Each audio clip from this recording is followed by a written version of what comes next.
Muy buenos días, muy buenas tardes, muy buenas noches. Te habla el pastor Carlos Betancourt de la iglesia Brainer Baptist Church. Estamos contentos de que hayas sintonizado nuestro canal, pero queremos recomendarte a que busques una iglesia donde puedas crecer tú y tu familia en una forma saludable. Bendiciones. Hasta pronto. Por eso hemos tomado ya algunos personajes del Antiguo Testamento. Hemos hablado de Adán, que Adán es el primer personaje, que él fue el que nos metió en el lío en el que estamos, pero tuvo que venir otro Adán, el segundo Adán, que es el gran héroe, el que nos liberta, el que nos saca de los problemas que nos metió el primer Adán.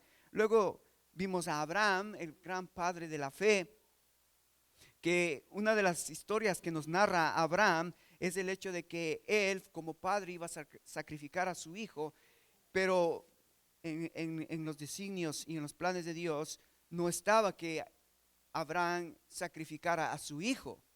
Y entonces Abraham es un tipo de lo que iba a ser el Padre en el futuro, el Padre celestial que envió al Hijo, pero en el caso de Dios el Padre tuvo que sacrificar a su Hijo. En otras palabras, el Padre mató a su Hijo por ti y por mí. Y esa es la historia que hace que Abraham nos ayude a entender de que hay un héroe más grande que Abraham. También habíamos hablado de que en Abraham dice que Dios le prometió a Abraham que en su simiente iba a cumplir todas sus promesas.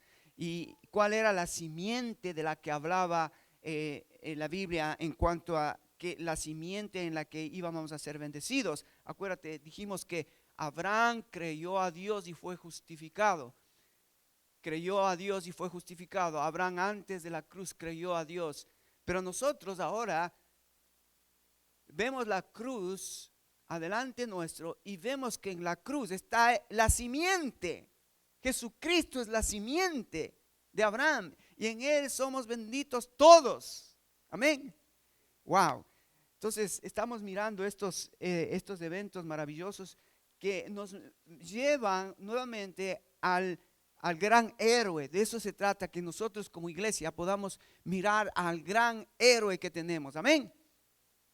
Luego entonces dijimos que comenzamos a hablar un poquito de la vida de Moisés. Moisés también es un tipo del gran héroe que tenemos. ¿Recuerdan que hablamos que Moisés fue el hombre que Dios escoge para que Moisés vaya a Egipto y rescate al pueblo de Egipto, donde Israel estaba siendo oprimido, donde Israel estaba siendo uh, subyugado por este imperio malvado, de este emperador malvado que es Faraón. Y Dios, ¿qué hace? Prepara a este gran hombre Moisés para sacar a Israel de la opresión egipcia. Es interesante que este es un tipo de el más grande libertador. Si bien es cierto, Moisés fue libertador de su pueblo, Israel, ahora tenemos un libertador mayor, Jesús, el libertador del mundo.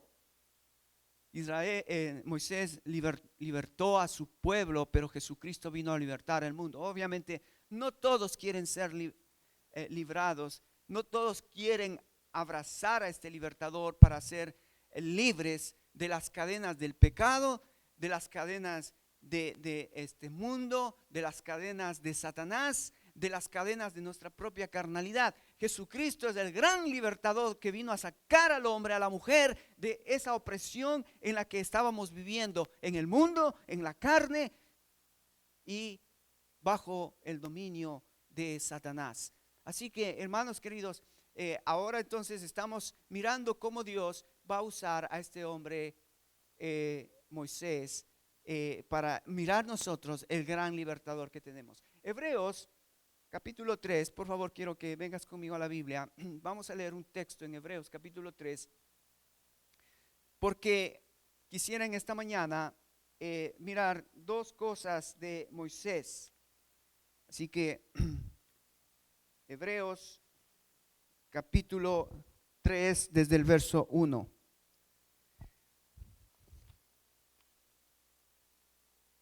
¿Ya estás conmigo, hermanos?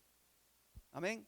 Bien, vamos a leer. Presta atención, pon tus ojos y sígueme en la lectura. Dice la palabra de Dios de esta manera.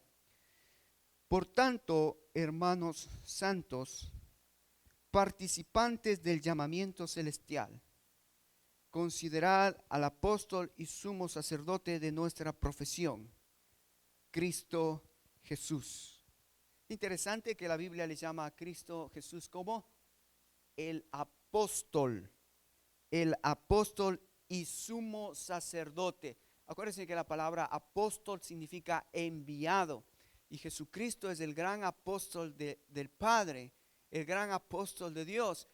Fue enviado por el Padre a este mundo, y luego que Él cumplió toda su tarea de redención, Él resucitó y ahora es el gran sacerdote de la iglesia. Así que Él cumple estos oficios de el gran enviado y el gran sacerdote.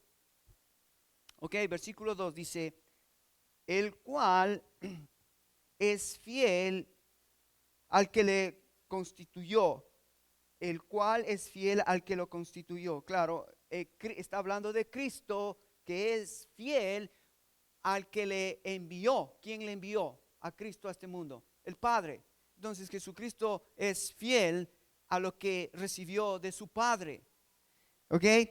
Como también lo fue Moisés en toda la casa de Dios. Y esto es importante porque entonces vamos a ver cómo es que Moisés fue fiel a la casa de Dios y cómo es que Jesucristo es fiel ahora en su casa, que es la iglesia.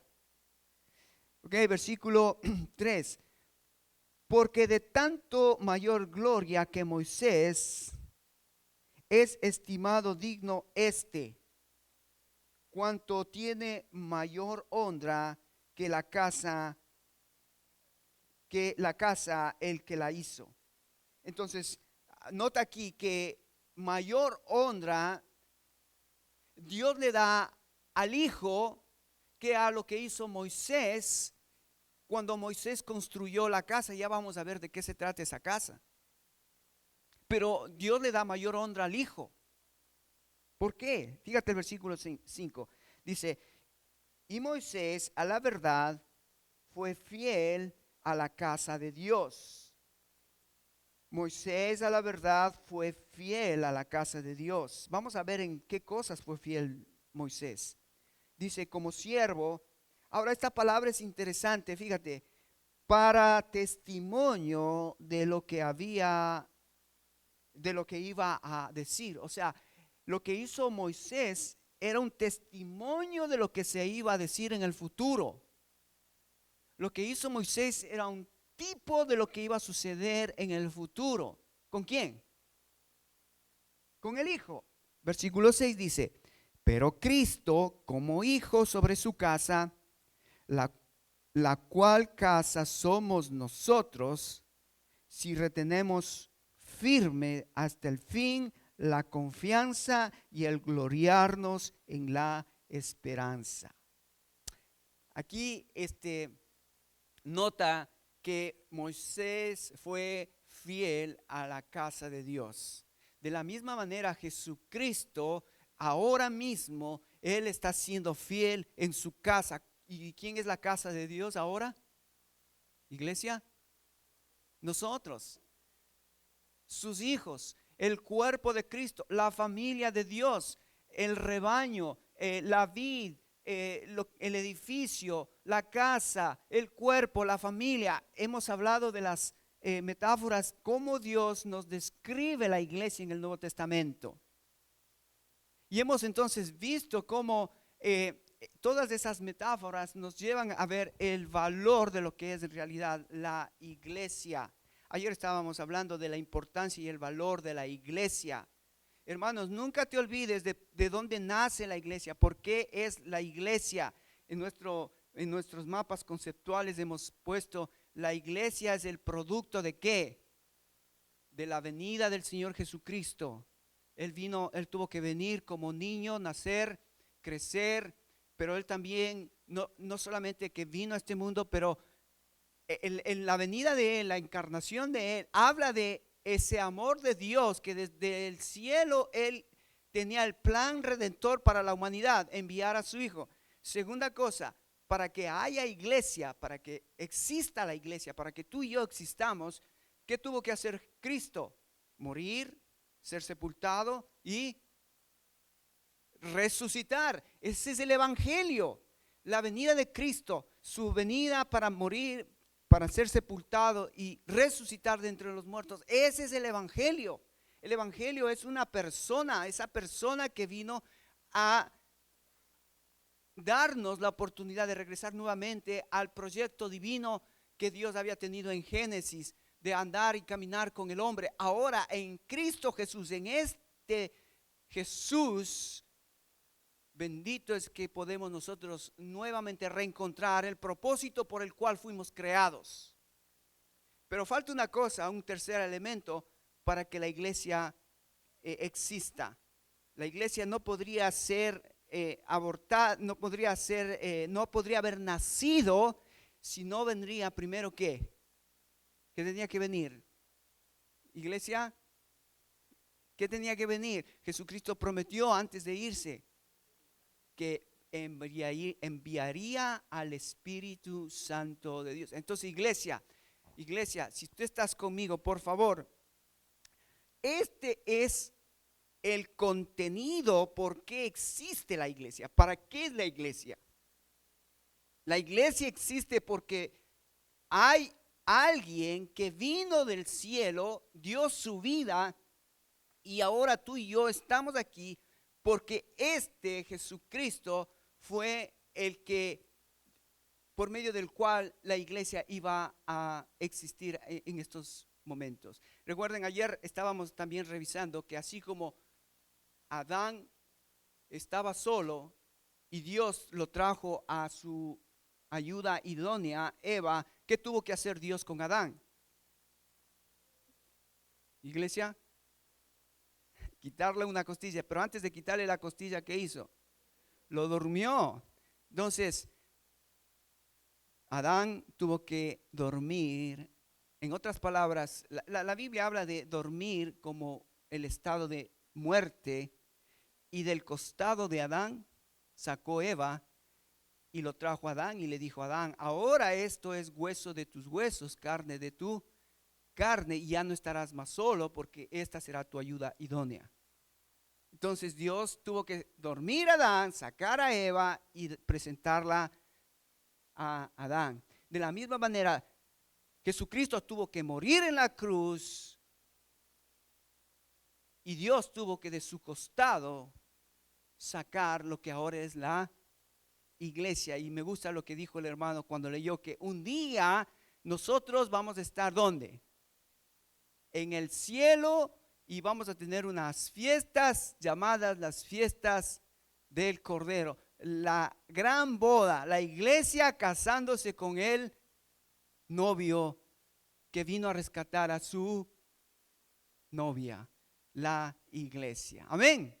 Qué lindo que podemos nosotros tener bien claro todo el panorama, toda la historia del principio al fin, y entonces nosotros podemos darle gracias a Dios que nosotros como iglesia hemos recibido la revelación de Dios para poder mirar cómo Dios está en sus planes eternos, dándonos a conocer su voluntad. Así que Moisés fue fiel a la casa de Dios. Ok, vamos a Éxodo capítulo 19.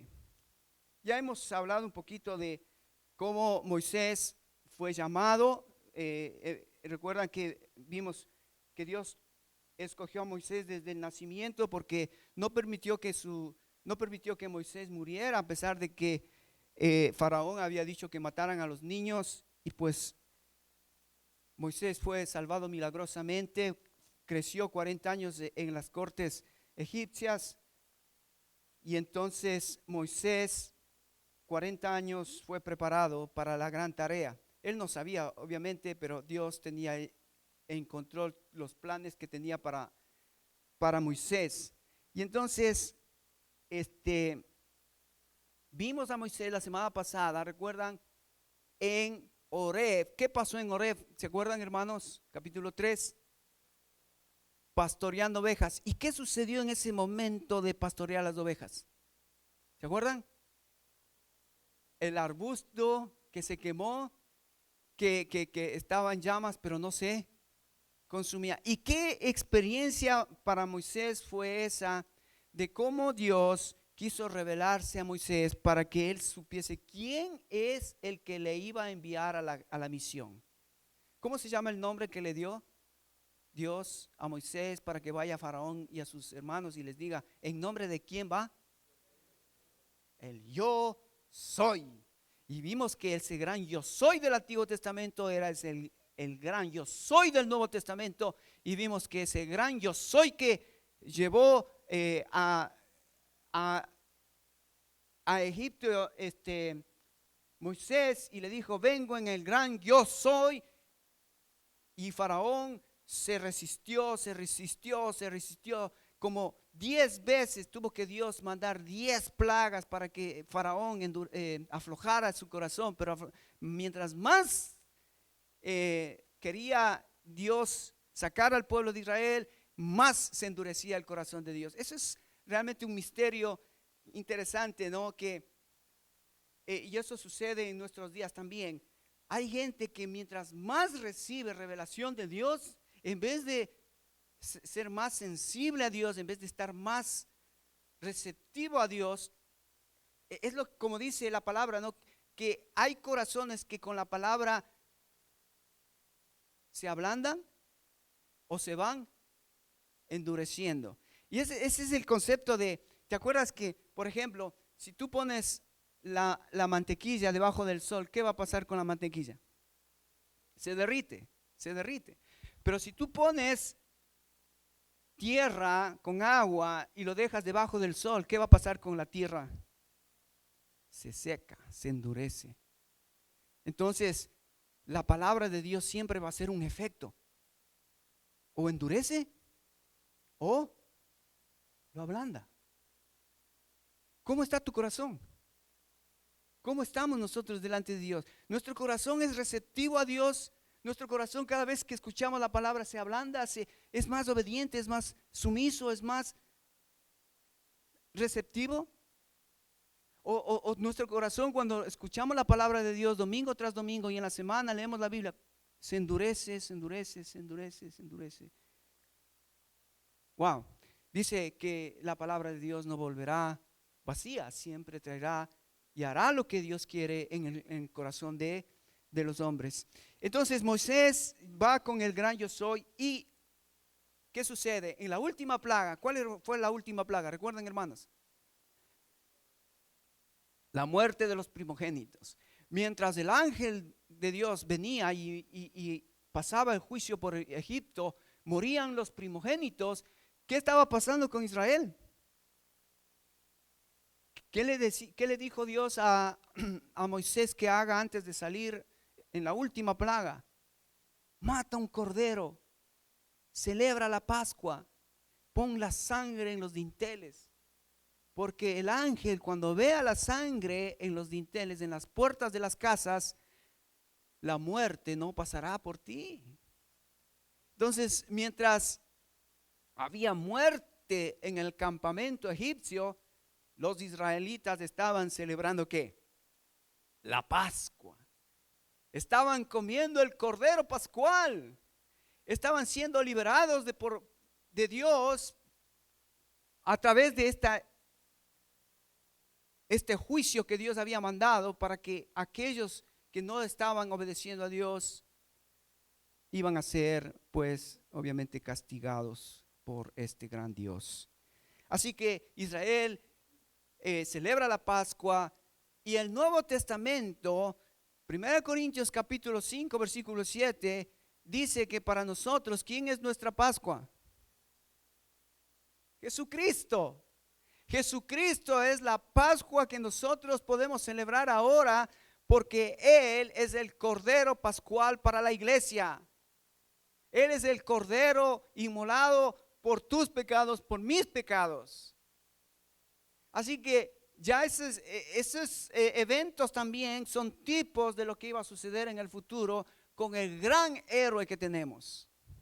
Ok, entonces dice que Moisés fue fiel a la casa de Dios. ¿En qué maneras? En capítulo 19, si vos, por favor, ven conmigo, en Éxodo capítulo 19. Es interesante que Dios aquí va a hacer algo con Moisés y con el pueblo. Les va a dar sus leyes. Entonces, Moisés primero fue fiel a la ley que recibió de parte de Dios. Primero, Moisés fue fiel a la ley que recibió de parte de Dios. Ahora, déjame te voy a explicar esto porque esto es muy interesante. Cuando Moisés recibe la ley, cuando Dios le da a Moisés la ley, es algo interesante que sucedía en aquel tiempo. Siempre que un pueblo conquistaba a otro pueblo, el pueblo vencedor era el que tenía derecho de los pueblos subyugados. O sea, el pueblo que vencía tenía su rey y ese rey hacía lo que quería con el pueblo que había sido vencido. Bueno, aquí sucede algo similar. Y mira lo que dice Dios acerca de lo que hizo con Israel. Capítulo 19, versículo 1. Dice así: en el mes tercero de la salida de los hijos de Israel de la tierra de Egipto, en el mismo día llegaron al desierto de Sinaí. Y aquí hay un monte interesante que aquí es donde Moisés y el pueblo se va a quedar por 2 años prácticamente. Y aquí es donde se escribe todo el libro de Levítico, el libro y parte del libro de Números. Pero aquí en este monte suceden cosas interesantes. Ok, versículo 2. Habían salido de Refidim y llegaron al desierto de Sinaí y acamparon en el desierto, y acampó allí Israel delante del monte. Y Moisés subió a Dios, y Jehová lo llamó desde el monte diciendo: así dirás a la casa de Jacob y anunciarás a los hijos de Israel. Nota que aquí entonces Dios comienza una charla con Moisés. Moisés y Dios, Dios y Moisés, no con el pueblo, sino una charla entre Dios y Moisés, Moisés y Dios. ¿Qué le dice Dios a Moisés? Dice, verso 4, vosotros visteis lo que hice a los egipcios y cómo os tomé sobre alas de águila y los he traído a mí. Ahora pues,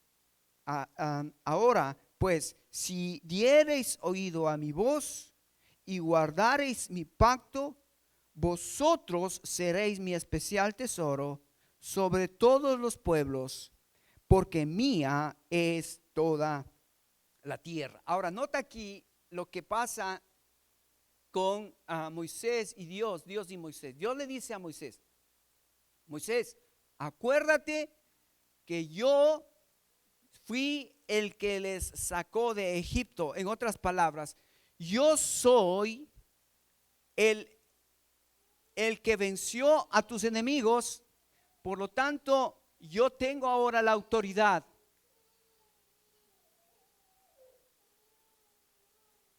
Gracias, hermanos, por su paciencia. Dios dice: ahora yo tengo la autoridad sobre ustedes, porque yo fui el que les rescató. Así que ahora yo soy su Señor.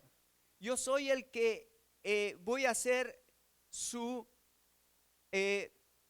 líder, porque yo fui el que les rescaté, les saqué de las manos de los egipcios. Entonces ahora Dios tenía la autoridad de decirle a Israel, porque él se había ganado esa autoridad al sacar a Israel de Egipto. Y ahora no solamente Egipto, pero Israel tenían que entender quién era el héroe, quién era el jefe, quién era la máxima autoridad en ese momento. ¿Quién era? Para Israel tenía que saber quién era su máxima autoridad. El que le sacó de la esclavitud. ¿Quién era? Moisés, pero ¿a través de quién? Bueno, Dios a través de Moisés. Entonces, ahora el pueblo, Moisés tenía que entender que es Dios su máxima autoridad, es Dios al que tenían que obedecer, es Dios al que tenían que adorar, es Dios al que tenían que seguir. Esto es muy importante, hermanos. Nosotros ahora también hemos sido rescatados, hemos sido, dice Colosenses 1:13, hemos sido sacados del reino de las tinieblas y hemos sido trasladados al reino de su amado Hijo. Entonces, ahora, ¿quién es nuestro rey? ¿Quién es nuestro Señor? ¿A quién tenemos que obedecer? Iglesia, a Jesucristo. Él es la cabeza. Él es el que tiene la supremacía. Él es el que merece toda mi adoración. Ok, ahora, fíjate interesante que entonces Dios le dice, yo te saqué, por lo tanto, yo quiero que tú seas ahora mis sirvientes, mis vasallos. Ustedes ahora van a ser por medio de los cuales yo quiero darme a conocer. Fíjate cómo ahí les dice Dios a Israel en el versículo 6, dice: vosotros me seréis un reino de sacerdotes, gente santa. Estas son las palabras que dirás a los hijos de Israel. Pero el versículo 5 dice: ahora pues, si diereis oídos a mi voz y guardareis mi pacto, vosotros seréis mi especial tesoro sobre todos los pueblos, porque mía es toda la tierra. Fíjate qué interesante que aquí Dios les dice: ok, yo soy ahora su rey y ahora ustedes serán mi especial tesoro. Ahora yo voy a cuidar de ustedes, pero así como yo me voy a comprometer con ustedes de cuidarlos, yo quiero que ustedes ahora se comprometan de ser fieles conmigo. Ese fue el pacto que Dios hizo con Israel. Yo me comprometo con ustedes, así como les saqué de Egipto, los voy a llevar a la tierra prometida, los voy a cuidar a través del camino. Yo me hago responsable de ustedes, yo voy a ser fiel con ustedes. Pero también Dios pedía de su pueblo también la misma fidelidad para con su Dios, para con su héroe, para con aquel que les rescató de Egipto. Qué interesante. En ese entonces así eran los pactos que hacían los pueblos que tenían victoria sobre los pueblos más débiles, y entonces los pueblos débiles tenían que guardar fidelidad a aquel pueblo que había sido conquistado. Ahora el caso es Dios e Israel. Dios es el héroe, Dios es el conquistador y Israel era el conquistado. Entonces Dios pedía de Israel ahora fidelidad, así como Dios también les prometió fidelidad. Fíjate el versículo 8, es interesante porque el pueblo entendió. Mira lo que dice: y todo el pueblo respondió a una y dijeron: todo lo que Jehová ha dicho, ¿qué dice? Haremos. ¿Ves? El pueblo entendió lo que Moisés había dicho de parte de Dios. Dios es nuestro líder y ahora tenemos que someternos a Él porque Él nos conquistó, Él nos salvó, Él hizo de nosotros ahora un pueblo para sus propósitos. Y entonces ahora Israel tenía que ser fiel a Dios. Es interesante, más adelante Moisés, después de esta charla que tuvo con el pueblo en el monte Sinaí, mira lo que dice en el capítulo 24. Ven conmigo, capítulo 24. Versículo 3. Éxodo 24, 3 dice: y Moisés vino y contó al pueblo todas las palabras de Jehová y todas las leyes, y todo el pueblo respondió a una voz y dijo, mira lo que dijo el pueblo: haremos todas las palabras que Jehová, ¿qué dice? Ha dicho. Versículo 7. el versículo, fíjate interesante, el versículo 4 dice, y Moisés escribió todas estas palabras de Jehová. ¿Te acuerdas cómo escribió? ¿Dónde escribió? Las tablas de la ley, las tablas, los 10 mandamientos, y después las otras ordenanzas que Dios le dio a Israel para que edificaran el templo. Vamos a ver eso, pero Moisés escribió todo lo que Dios le había dicho. Versículo 7. Y tomó el libro del pacto, ves, todos esos mandamientos ya eran un libro que Israel tenía, y lo leyó a oídos del pueblo, el cual dijo, haremos todas las cosas que Jehová ha dicho, y, ¿qué dice? Obedeceremos. Wow, aquí es interesante, estamos en el monte Sinaí, estamos entre Dios y Moisés y el pueblo, y hay un compromiso de parte de Dios de cuidar a su pueblo, pero hay un compromiso de parte del pueblo de ¿qué? De obedecer a Dios. Hermanos, no estamos tan distantes y lejos de lo que estamos viviendo hoy tú y yo. Hay un Dios en el cielo que ha hecho un compromiso contigo y conmigo. De hecho, si quieres, en 1 de Pedro capítulo 2, versículo 9, mira, ven conmigo. 1 de Pedro capítulo 2, son exactamente casi las mismas palabras que encontramos a Pedro hablando sobre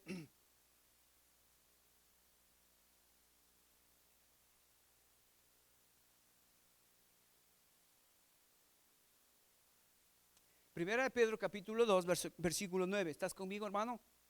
Mira lo que Dios ahora dice a su iglesia a través de Pedro. Dice, mas vosotros sois linaje escogido, real sacerdocio, nación santa, pueblo adquirido por Dios. ¿Te das cuenta? La misma idea, el mismo concepto. Israel tenía que someterse a Dios, porque Dios lo consideró ahora a Israel un pueblo especial para él. Lo iba a cuidar, lo iba a proteger, lo iba a proveer, lo iba a llevar por el desierto hacia la tierra prometida. Pero ahora, ¿qué encontramos? Haciendo Dios la misma, el mismo voto para su iglesia. Iglesia, tú eres el pueblo de Dios. Iglesia, somos nosotros el real sacerdocio de Dios, nación santa de Dios. Dios se ha comprometido en ser fiel con su iglesia. Pero Pedro dice que todo eso, lo que Dios hizo, tanto para el pueblo de Israel como para nosotros, la iglesia, tiene un propósito. ¿Cuál fue el propósito para Israel? Que sea Israel luz a las naciones. Que Israel sea el portador de ese Dios que les sacó de Egipto, ese Dios vivo y verdadero. ¿Cuál es el propósito para la iglesia? Según Pedro, dice, para que anunciéis las virtudes de aquel que os llamó de las tinieblas a la luz admirable. ¡Wow! ¡Qué precioso! Cómo la Biblia nos enseña que Dios tiene un plan, y ese plan es eterno, y ese plan se cumple en su Hijo Jesucristo, y en Jesucristo nosotros podemos volver al plan que Dios siempre tuvo desde el principio. Entonces, hermanos, en esta mañana Moisés fue fiel a recibir la ley de Dios. Ahora, primero, antes de recibir la ley, Dios hizo un pacto con Israel. Dijo, yo te voy a proteger, yo te voy a cuidar, pero también requiero que tú seas fiel para conmigo, seas leal para conmigo, tengas respeto para conmigo y guardes confianza en mi persona. ¿Ok? Ahora, ustedes saben que el capítulo 20 está los 10 mandamientos. Ahora, no tengo tiempo, pero sería lindo que leas en la casa que estos 10 mandamientos tienen que ver, se dividen en dos partes. Los primeros 4 mandamientos tienen que ver tu fe puesta en Dios. Ahora aquí está bien, Dios es bien claro.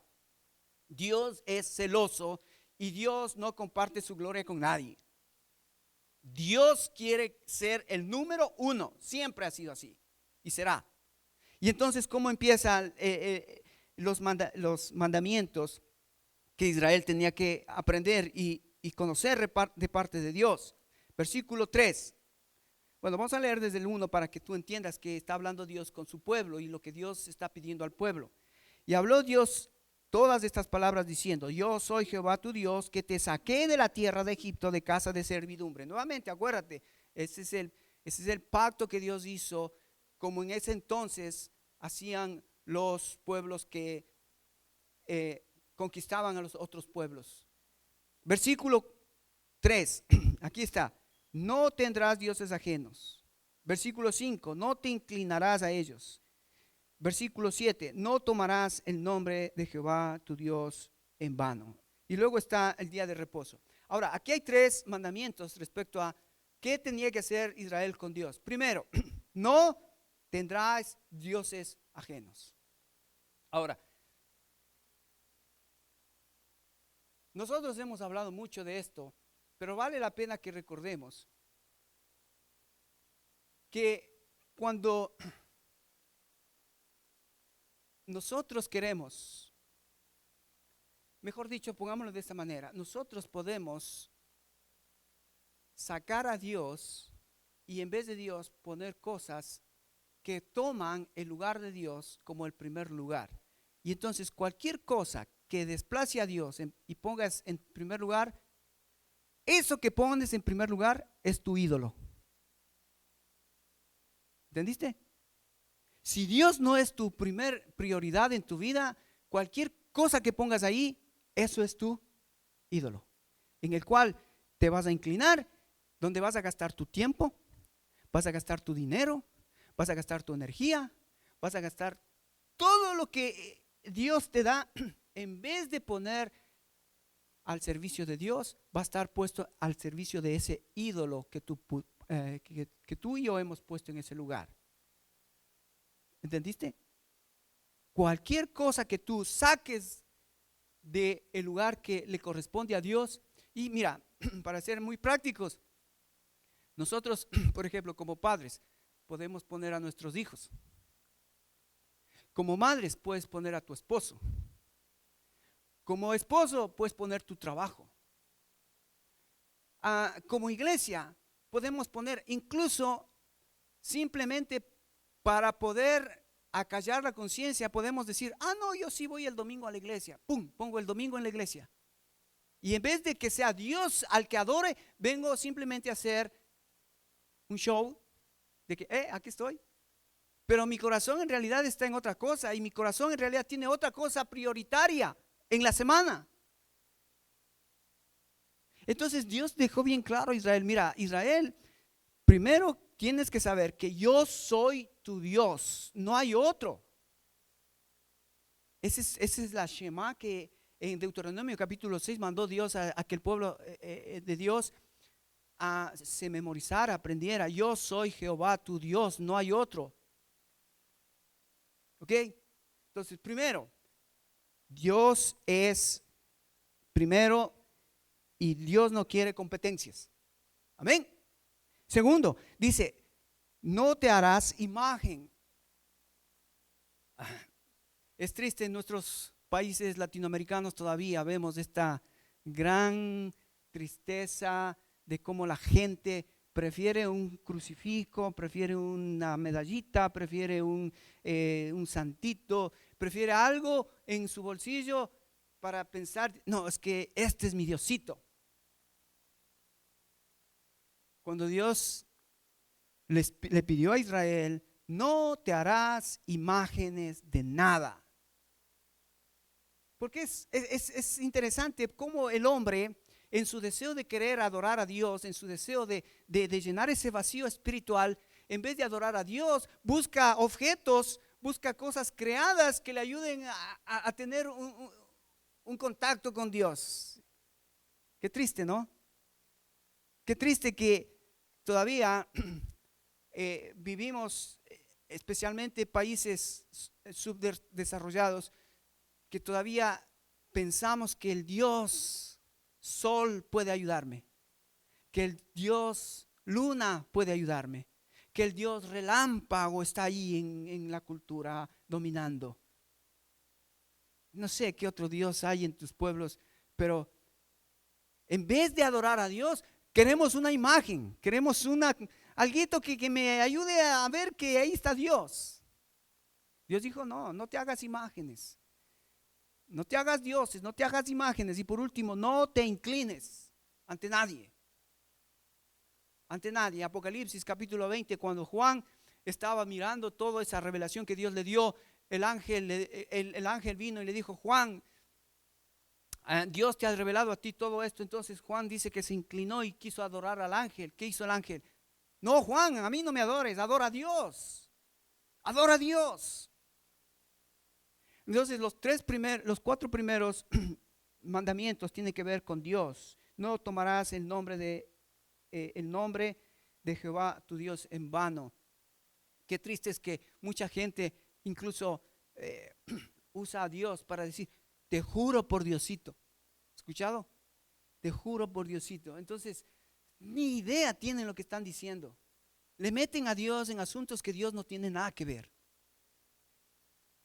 Entonces, anda pensando, en los primeros 4, Dios estaba tan interesado que Israel entienda que Dios es santo y que Dios es único y que Él merece y tiene toda la primacía porque Él fue el que dio su vida por ti. Bueno, en el Antiguo Testamento fue Él el que le rescató a Israel de Egipto, ellos tenían claro eso. Pero ahora Dios quiere que tengas bien claro que Él no solamente que vino a este mundo a morir por ti, pero ahora Él es el que te rescató. A ti y a mí. Amén, hermanos. Ok. Los otros mandamientos, desde el versículo 12 en adelante, tiene que ver ya no con Dios, pero ¿con quién? Con tu prójimo. Entonces, mira lo que Dios le dice a Israel, versículo 12. Honra a tu padre y a tu madre. No matarás, no cometerás adulterio, no hurtarás. No hablarás contra tu prójimo falso testimonio. No codiciarás la casa de tu prójimo. No codiciarás la mujer de tu prójimo, ni su siervo, ni su criada, ni su buey, ni su asno, ni cosa alguna de tu prójimo. ¡Wow! Qué interesante. Los mandamientos, los 6 últimos mandamientos tienen que ver con tu prójimo. Así que Dios tiene 2 cosas en mente para Israel. Fe para con Dios. Fe para con Dios. Ojalá que tu fe en Dios sea cada vez más y vaya creciendo más. Que tu fe en Dios pueda ser una fe inquebrantable. Que tu fe en Dios sea lo que te permite que tú puedas vivir tus días en medio de circunstancias adversas, en medio de la tentación, en medio de crisis que hablábamos la semana pasada, en medio de que tú tienes que tomar en medio de la crisis, hacer ajustes en tu vida porque conoces a tu Dios, que Él es santo, que Él es fiel, pero que Él es celoso de su pueblo. Pero la segunda cosa es Dios diciéndonos, mira, fe para con Dios. La segunda cosa es amor para con tus hermanos. ¿Cómo es que tú guardas amor para con tu hermano? Bueno, Dios, mira, nos está enseñando esta mañana. Primero dice, honra a tu padre y a tu madre. ¿Por qué empieza con los padres, iglesia? ¿Por qué Dios empieza el prójimo y pone a padres y madre? Es un gran mandamiento. Jesucristo lo explicó en el Nuevo Testamento. Pero creo que, mira, una de las cosas muy importantes, si tú no puedes honrar a tu papá y a tu mamá, que son tus prójimos más cercanos, ¿qué garantía tenemos de que puedes honrar a tu prójimo, a tu vecino, a tu amigo, a tu jefe? ¿Qué garantía hay? Si con tus padres no puedes honrarlos a ellos, ¿cómo podemos honrar a otras personas? Y estábamos hablando de que la honra hay una diferencia entre honrar a una persona y obedecer a una persona. Tú puedes obedecer a alguien sin honrarlo. La honra tiene que ver con conocer a la persona y aprender de esa persona cuáles son sus características, sus atributos de esa persona. Y cuando conoces esos atributos, esas características, honrar a esa persona por lo que es. Eso es lo que hacemos los domingos cuando venimos acá. Adoramos a Dios por lo que Él es, por los atributos que Él tiene. Le honramos porque le conocemos que Él es santo, que Él es justo, que Él es fiel, que Él es celoso. Por eso te adoro, Dios. Bueno, ahora Dios dice, ahora tienes que honrar a tus padres. Todos los hijos aquí, cuidado. Bueno, todos somos hijos, ¿no? Y me gustó lo que tú dijiste respecto a tus padres, lo que están haciendo tus hermanos. Qué lindo. Honra a tu padre ahora que están vivos. Qué triste es ver hijos que son ingratos, que no honran a sus padres, que no respetan a sus padres, que no obedecen a sus padres. Porque si no estás poniendo a tus padres en un alto nivel de honra, va a ser bien difícil que honres a otras personas que no son tuyos. Si no comienzas con tus padres, entonces sigue diciendo Dios a Moisés, honra a tu padre. No matarás. Wow, no matarás. ¿Por qué dijo esto Dios? Imagínate, la cosa más importante en la vida es la vida. Es la vida. ¿Quién es el dador de vida? Dios. Ningún hombre puede quitar la vida a ningún otro hombre. Tristemente, hoy eso no se respeta. La vida no tiene valor. En muchos países, la vida de los niños, la vida de las mujeres, la vida de los débiles, la vida de los pobres, no les importa. La vida de los ancianos no les importa. Pero para Dios la vida es muy importante. Ahora, ¿sabes qué? Dios aquí le dice no matarás, pero en el Nuevo Testamento es más claro todavía. Porque en el Antiguo Testamento no matarás es quitarle la vida. Pero en el Nuevo Testamento Jesucristo dijo, mira, en el Antiguo Testamento dijo no matarás, pero yo os digo, si alguno se enojare contra su hermano, ya le ha matado. ¡Wow! Jesucristo no solo que vino a vivir la ley, sino que vino a enseñarnos cómo vivir la ley en una forma más profunda. O sea, no es solamente el hecho de quitar la vida a una persona, sino enojarme con mi prójimo. Es ya el primer paso que me lleva a darle muerte. Porque imagínate, un matrimonio que se enoja, el esposo con la esposa, y 2 meses, 3 meses no se hablan, ¿qué hicieron? Ya se mataron. Ya se mataron. ¿Por qué? Porque fue el enojo que hizo que le dé la hiel del hielo. Ya te maté. Ya te veo, estás, pero para mí ya no estás. Wow.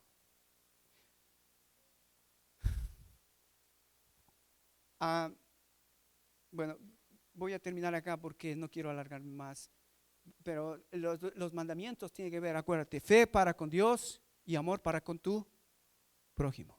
Jesucristo dijo en Mateo capítulo 22, 37 al 39, estos son los 2 grandes mandamientos. Amarás al Señor tu Dios con todo tu corazón, con toda tu alma, con toda tu mente, y a tu prójimo como a ti mismo. Entonces Dios estaba diciéndole eso a Israel, y es lo que ahora nosotros en la iglesia necesitamos entender. Fe para con Dios y amor para con mi prójimo. Así que iglesia, es la oportunidad de nosotros el próximo domingo poder venir y poder expresar esto en mi vida práctica, en mi vida de fidelidad a mi Dios. Viernes a las 7 de la noche vamos a tener nuestro primer culto, el sábado a las 7 de la noche nuestro segundo culto, y el día domingo vamos a tener el culto a las 11 de la mañana y hasta después de almuerzo, que vamos a estar almorzando juntos para poder terminar con las actividades de la iglesia. Así que, hermanos lindos, qué lindo poder estar con ustedes estudiando lo que Dios hace con su pueblo en el pasado, lo quiere hacer ahora en el presente. Amén. Amén. Cierra tus ojos, vamos a orar. Amado Padre Celestial, gracias por tu palabra preciosa. Gracias porque Moisés nos muestra que él fue fiel en su casa, Israel. Pero ahora tu Hijo Jesucristo es fiel para con su casa, que es nosotros, la iglesia. Este es un paralelismo, es una tipología espectacular que podemos ver y aprender mucho de estos eventos, tanto en Israel como ahora nosotros en el presente. Gracias, Señor, por tu palabra preciosa. Ayúdanos a cada día entenderla, cada día amarla para poder vivirla. Gracias, Padre. Gracias por tu amor para tu iglesia. En el nombre de Jesús. Y el pueblo dice...